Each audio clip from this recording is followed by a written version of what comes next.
You handle things, pressure, setbacks, bad news.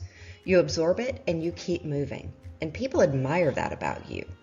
Your wife used to admire it too. So here's the question that I want you to sit with. If you are this strong, this steady, and this dependable, why does she keep telling you that she feels alone in this marriage when you're standing right there? By the end of this, I'm going to name the cost of being a man who never cracks. And it's not the cost that you would guess. It's not the burnout and it's not the exhaustion. It's something quieter. And once you see it, you're not going to be able to unsee it. So stay with me. Let me describe you. When something goes wrong, you don't spiral. You assess, you decide, and you act. If there's bad news at work, you carry it home without a word so the family doesn't have to worry. If a crisis hits, you're the calm one in the room. You've spent your whole life being the person that other people lean on, and it's worked. People trust you and rely on you, but somewhere in your marriage, the woman who used to feel safe with that strength now feels like she's on the outside of it. She says she doesn't know what's going on with you, and she says she feels alone. This is something you can't understand because you've honestly never stopped showing up. So here's the short version, and I'll show you why it's so hard to see from the inside. To stay this steady, you built a wall. It's not something that you did on purpose, and probably it's something that you did a long time ago. That wall, it keeps out the fear, the sense of overwhelm, grief, anything that would knock other people off balance. And it works. But here's the part that nobody told you. That wall, it's not selective. You can't just numb the hard feelings and stay fully open to the good ones. That same wall that keeps the pain out keeps her out. She's still on the other side of the exact thing that makes you strong. For most men, this wall was not a choice. It was something that was built early, and it was built for good reasons. I mean, maybe you learned that falling apart wasn't safe. Maybe nobody was there to catch you, so you learned to catch yourself.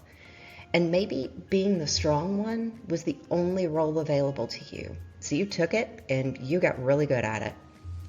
That is not a weakness, and it's not a flaw. What it is an adaptation that kept you functional.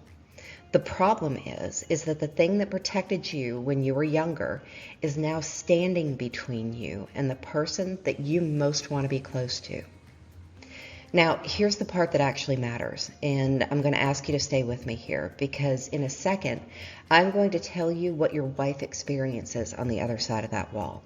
And it's almost the opposite of what you intend. But first, you have to understand what the wall feels like from your side, because to you, it doesn't feel like a wall at all. From the inside, the wall feels like being fine. Someone asks how you are, you say good, and you're not lying because you genuinely cannot feel much underneath.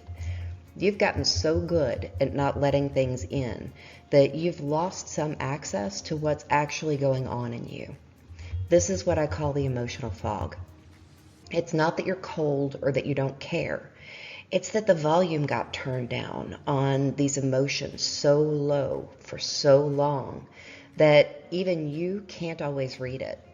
So when your wife asks what you're feeling and you say nothing or I don't know, you're often telling the truth, and that's exactly what she runs into. Here's what she experiences. She reaches for you and she hits that wall, that fog. She asks what's wrong and gets nothing. She tries to share with you something that's hard and you jump in to fix it instead of being with her in it. Over time, she winds up just not reaching anymore because reaching for someone who'll not let you in is exhausting. From the outside, your strength looks like a closed door. She doesn't need you to be strong for her. She needs to be let in. And that's the thing to sit with. Resilience kept you standing through everything life threw at you. It also quietly put her on the other side of the glass. She can see you, but she can't reach you.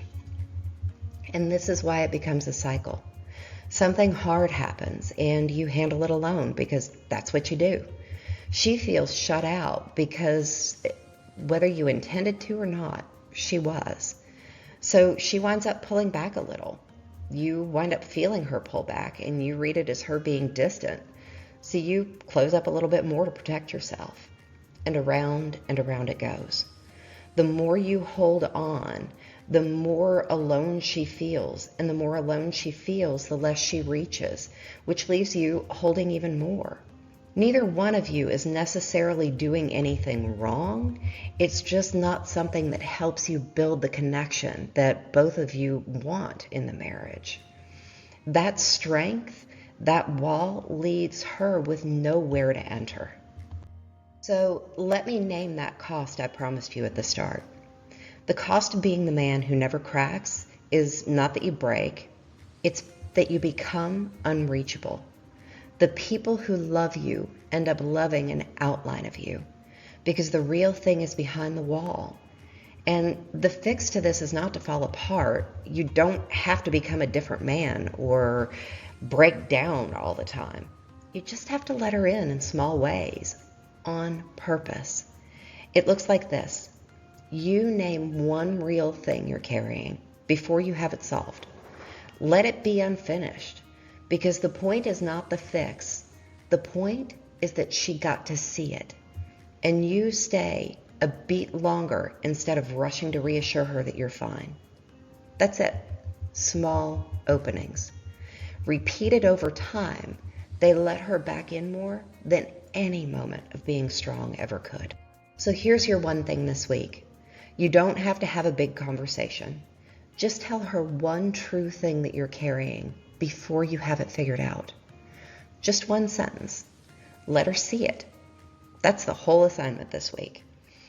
Now, if you want to understand how this pattern, the emotional fog, is actually operating in your marriage and what else might be feeding the distance, I built a short private assessment called the Disconnection Audit.